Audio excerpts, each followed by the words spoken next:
time talking about hair basics. It's always good to revisit these things because so many of us are doing the wrong thing when it comes to our hair, and you want to keep it healthy. That's the most important thing about a head of hair. Especially at this time of year. Everything in this country, except in the lovely area of maybe Vancouver and Victoria where they have all that lovely moisture in the air, the rest of us, dry. It's all ashy. Yeah, right? Totally. So the first thing, this is the season when people start to develop dandruff. Yeah. It's the change of season. It's when we go into a deep freeze, and it'll happen again when we actually eventually see spring. And the first thing to healthy hair is a healthy scalp. Right. If you're suffering from dandruff, there are two types. There's the dry dandruff, which is the oh, I'm so embarrassed, and then there's an oily dandruff, which is actually your body producing too much oil. And you want to be thankful for that because it means that you're aging well. Your skin's going to do well because you're producing oil. But it creates a bit of a cradle cap if you don't get rid of it. And is this the kind of dandruff that sticks to your head? Yes. Like you cannot You want to get your nails out. in there, right? Yeah. So the first thing you want to do is you want to get a shampoo that's going to take care of this. Same shampoo for both oily and dry. Okay. Now, we are moving away from the sort of famous blue shampoos. Yes, I know what you're talking about. And there has to be a certain percentage of chemical in those shampoos to be considered dandruff shampoos. What we're using now are things called exfoliating shampoos. Okay. And they act the same way an exfoliant does on your skin. It won't take care of it the very first time. What I always say to people is use it every time until the problem goes away, and then use it once a week for maintenance. Got it. That's it. If it doesn't come back, put it under the shelf in your bathroom, put it under the cupboard until spring when it might come back, or fall when it comes back. It's not going to go bad. Yeah. Right? Okay. But you need to get rid of that buildup. And it sounds horrible, but it's actually a bacteria that causes it.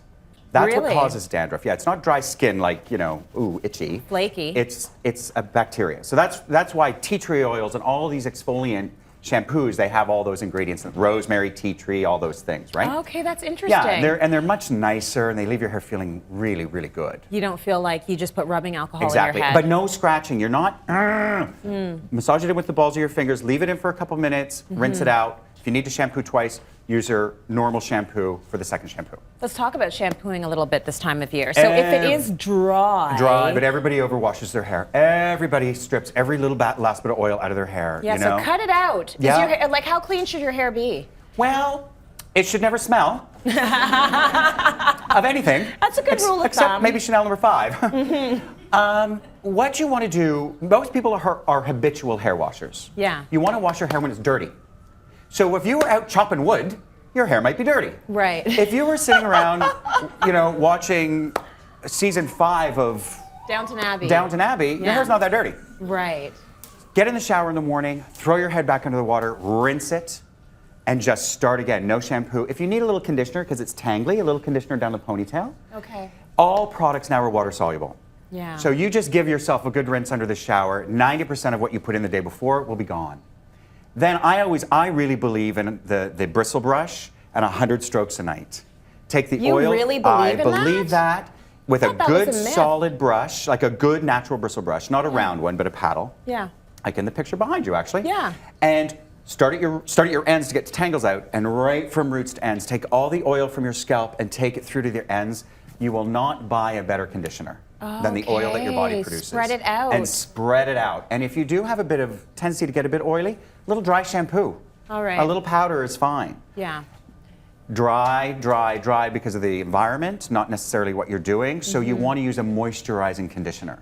Okay. And there are 2 types of moisturizing conditioners. There's a water base, which is your normal conditioner after shampoo, and an oil base. Right. Oil base is what African or black hair needs because your body produces a lot of oil in your skin, but not in your hair. Exactly. So you're constantly adding. So you always want to do it in the right order.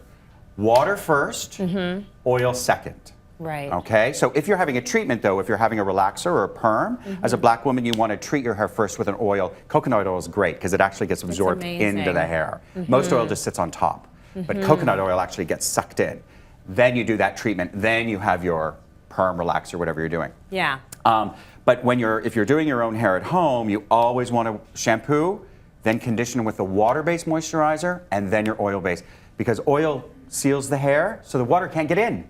Got it. So if you do it the other way around, it's not as effective. It's not going to work. Even if you've got the curliest hair in the world as a non-black woman, yeah, you do not need black hair products. Really? There are two different types of hair. Okay. So a lot of women, like Candy, the director of the show, has very curly hair. And we said before the show, she has curly hair that she has to deal with frizz all winter long, like everybody almost does. But a hair product that you would use on her will just make her hair go, ah. She should not be using Pink's moisturizer. No. No. No, she shouldn't. I know so many white people using black hair products because of kinky hair. Yes, and you know, some of the styling products work, but what happens is, you know, it just weighs it down. It gets heavy, heavy, heavy, and then all of a sudden they're washing their hair more to get the stuff out, and you know, all that kind of stuff. So there's a difference that even though it's curly, it's not as curly. Yeah. And that's the other thing we should talk about. When you're relaxing your curly hair, whether you're getting a Brazilian blowout keratin treatment, or whether you're a black woman getting a perm or relaxer,